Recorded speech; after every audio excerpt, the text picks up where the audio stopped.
عزیزان محترم، خدا کا لاکھ لاکھ شکر ہے کہ اس نے ہمیں انسان بنایا، اور اس سے زیادہ بھی خدا کا شکر ہے کہ اس نے ہمیں انسان بنانے کے ساتھ ساتھ اہل بیت علیہم السلام کا چاہنے والا بنایا، اہل بیت علیہم السلام کا عزادار بنایا۔ عزیزان محترم، ہمیں اور آپ کو فخر کرنا چاہیے کہ پروردگار عالم نے ہمیں یہ موقع دیا ہے کہ ہم اس فرش پہ آ کے بیٹھتے ہیں اور سید الشہداء اور اہل بیت علیہم السلام کے فضائل اور مصائب سنتے ہیں۔ عزیزان محترم، یہ جگہ کوئی عام جگہ نہیں ہے، بلکہ یہ جگہ وہ جگہ ہے کہ جہاں پہ ہم اپنے سارے اعمال انجام دیتے ہیں کہ ہمیں جنت نصیب ہو جائے۔ لیکن یہ جگہ جنت سے کم نہیں بلکہ روایت میں موجود ہے کہ یہ فرش عزا جہاں پہ اہل بیت علیہم السلام کا ذکر ہوتا ہے وہ زمین کا حصہ نہیں، زمین کا ٹکڑا نہیں ہوتا، بلکہ آپ روایت اٹھا کے دیکھیے، تاریخ اٹھا کے دیکھیے کہ ہمارے اور آپ کے چھٹے امام جعفر صادق علیہ السلام ہمیں اور آپ کو فخر کرنا چاہیے کہ ہم اس فرش پہ آ کے بیٹھتے ہیں اور موقع مل رہا ہے کہ ہم خصوصاً امام حسین علیہ السلام کو خوش کرتے ہیں۔ چھٹے امام کی روایت ہے کہ امام فرماتے ہیں کہ قبر الحسین منذ یوم دفن فیہ روضۃ من ریاض الجنہ، قبر امام حسین علیہ السلام کہ جس دن سے امام حسین علیہ السلام اس جگہ پہ دفن ہوئے ہیں، اب وہ جگہ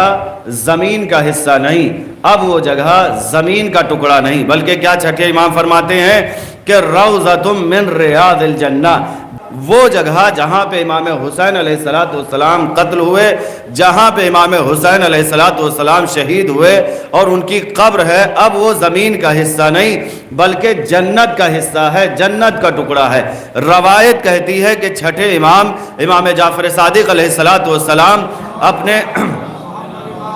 ہمیں اور آپ کو فخر کرنا چاہیے۔ روایت کہتی ہے کہ چھٹے امام فرماتے ہیں کہ ایک جگہ پہ بیٹھے ہوئے تھے ہم لوگ اور ہمارے ساتھ اصحاب کرام بھی موجود تھے، شمع امامت کے گرد پروانے بھی موجود تھے اور فیضیاب ہو رہے تھے، مولا سے جو ہے تعلیمات حاصل کر رہے تھے۔ تاریخ کہتی ہے کہ امام جو ہے احکامات الہیہ، واجبات اور محرمات کی تعلیم دے رہے تھے، بتا رہے تھے یہ واجب ہے، یہ واجب ہے، یہ حرام ہے، یہ حرام، یہ مستحب، یہ تمام تعلیمات دے رہے تھے۔ دیکھیں، فخر کریے کہ ہم آج اس جگہ پہ بیٹھتے ہیں، اس جگہ پہ بیٹھتے ہیں کہ جہاں پہ اہل بیت علیہ السلام کا ذکر ہوتا ہے۔ روایت کہتی ہے کہ چھٹے امام علیہ السلام گفتگو کر رہے تھے، تعلیمات دے رہے تھے، ایک صحابی کھڑا ہوا اور کھڑا ہونے کے بعد کہتا اللہم اسألک الجنہ، اے پروردگار عالم میں تجھ سے جنت کا مطالبہ کرتا ہوں، اے پروردگار عالم تو مجھے جنت عطا کر دے، اے پروردگار عالم مجھے جنت میں داخل کر دے، میں جنت میں جانا چاہتا ہوں۔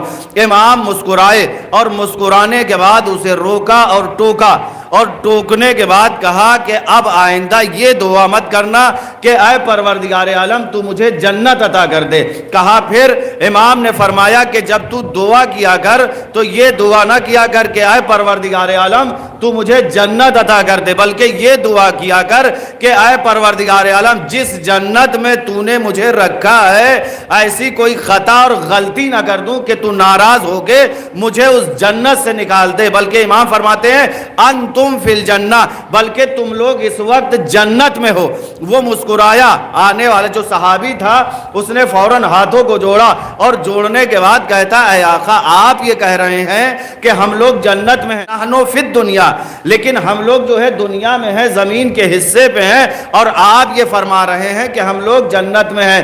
معصوم نے فرمایا کہ دیکھو جس محفل میں اور جس مجلس میں ہمارا تذکرہ ہو، ہمارا ذکر ہو، ہمارے فضائل پڑھے،